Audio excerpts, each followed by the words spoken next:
Good evening and welcome to the Late Debate. Well, it's the issue that's got them all hot under the collar here at Westminster. It has split parties and led to unseemly squabbles over speaking arrangements, not to mention accusations of scaremongering and an outbreak of attack dog politics. But away from the febrile atmosphere at Westminster, most electors regard the referendum on whether we should introduce the alternative vote with complete indifference. But does it matter? What would it mean if we switched from first past the post to the alternative vote system? Well, to help me unravel those issues, I'm delighted to be joined tonight by Sam Gyimah, who is the new Conservative Member of Parliament for East Surrey, and Baroness Sarah Ludford, who's the Liberal Democrat London Member of the European Parliament. Thank you both very much indeed for coming in. Let me start with you. For 140 years, first past the post, imperfect though it may be, has given us stable government. Why change it?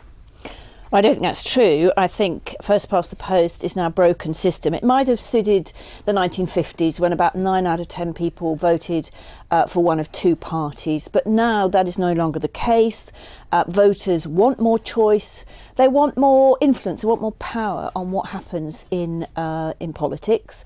I think we've seen with the whole expenses scandal what can happen when you get a complacent attitude with MPs regarding their seat as safe.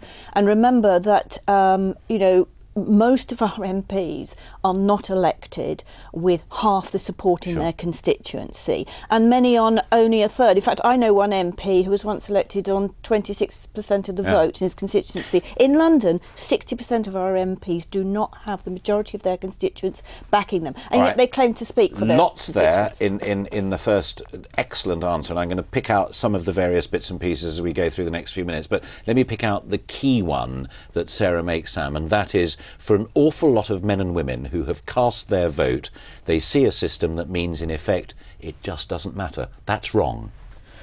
I don't think that's the way to look at it. I mean, one thing you said when you started off is for 140 years, we've had first past the post and it has broadly delivered us stable government. Now, no electoral system is perfect, but one thing you want an electoral system to be able to do is to allow you to hire and fire a government, and first past the post does that pretty well. Now, what Sarah is saying is that maybe by having AV, the alternative vote, we can somehow create a system where some MPs get more than 50% of the vote. Now, that sounds all well and good till you realise that in the system that she's proposing, someone's sixth preference is worth as much as someone's first preference. And I don't think that is fair. I think one of the things we want in our voting system is that each vote is of equal value. And that doesn't happen in the system that Sarah proposed. That's ridiculous. Everyone's only got one vote.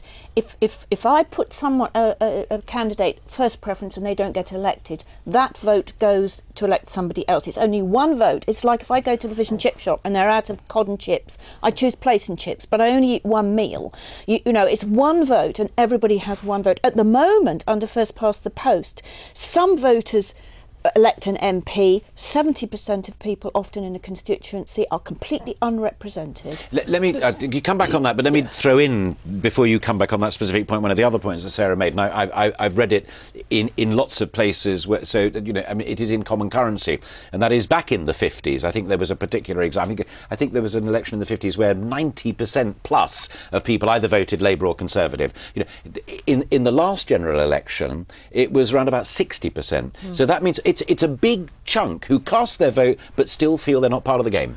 That's not the case at all. I mean, even if we were to take Sarah's analysis, and we currently, up for about a third of seats, the MPs are getting over 50% of the vote. So even if you had the alternative vote, those people will still be elected.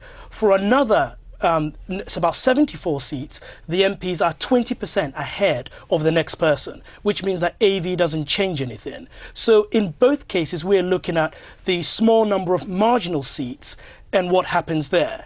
Now, what Sarah is saying is that somehow that's really going to change things. But let's just take the Labour leadership election, which is the most recent election we've had, where AV has been in use.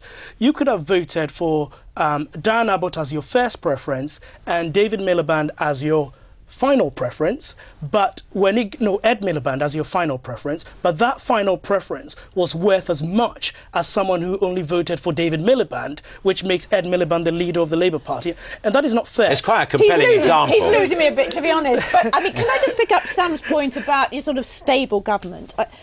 We've got stale politics, and that's what many people feel. Our politics is sick, and we need to bring it back into health. And this point about, can I just make the international comparisons, by the way? Can I just make a point about international comparisons? Let me hold you on home territory just for a moment, because you must also, on your side of the campaign, run the slide rule over a whole set of previous elections. They wouldn't have made that much difference, would they, in most cases?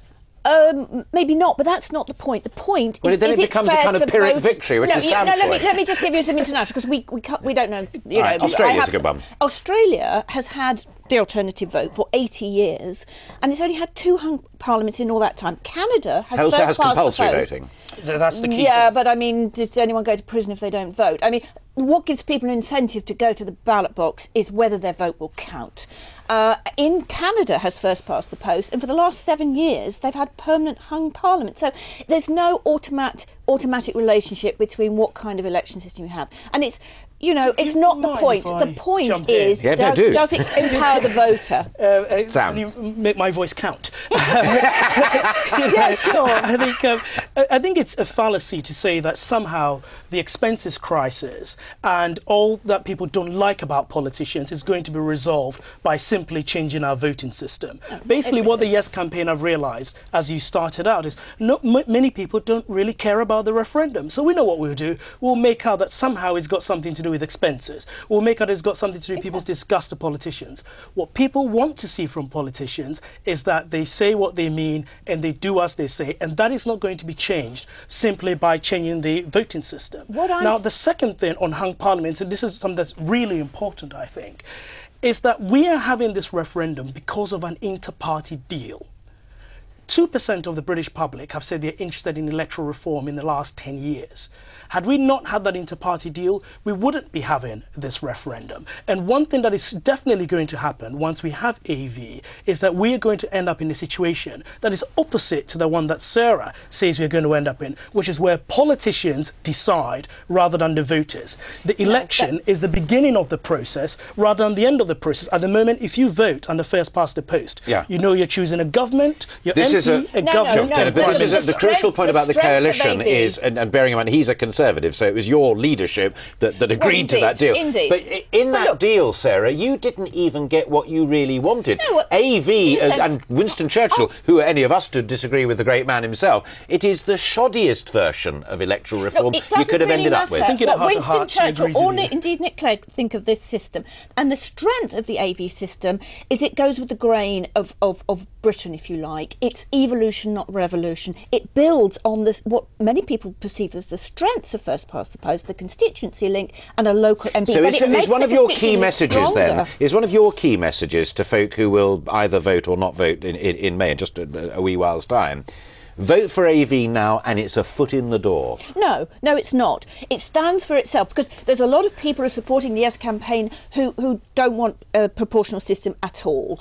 What it is it's as I say, I think it's kind of uniquely British strength that it does build on the strengths of the present system, but it means that every MP will have to get half the voters in that area voting for them, gives them a lot more validity.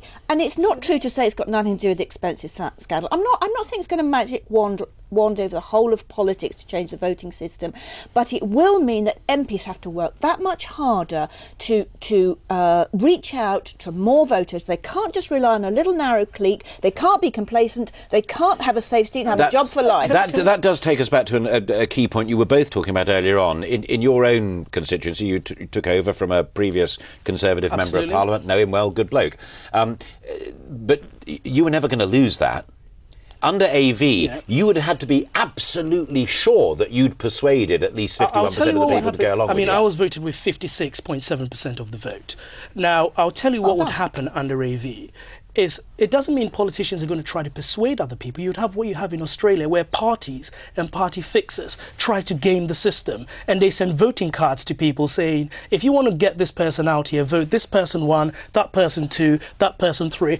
All the stuff that we really do not like about politics comes into play. Now, Sarah is saying this goes with the grain of our British politics. Now, the only thing that unites her campaign is the fact that none of them really want AV. They want proportional representation. What unites They're totally divided. Campaign, apart from Sam, I'm afraid you've got an old load of retreads and backwardsmen. I'm not a retread. So I can't see what I'm really. A new MP. You are lovely, obviously, but you know, I'm afraid the No campaign is trying to defend the indefensible. I mean, well done for getting more than 50% in your constituency, but you are in a minority of MPs, and I think it would.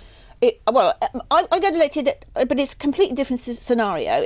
For European Parliament, it is a proportional system, but we're not. The crucial difference is that we're not electing a government in the European Parliament, and the strength of AV is it actually does deliver a decisive result that will support a government. There we will have to leave it with differences agreed, and we go on in the debate. Sam and Sarah, thank you both very much indeed.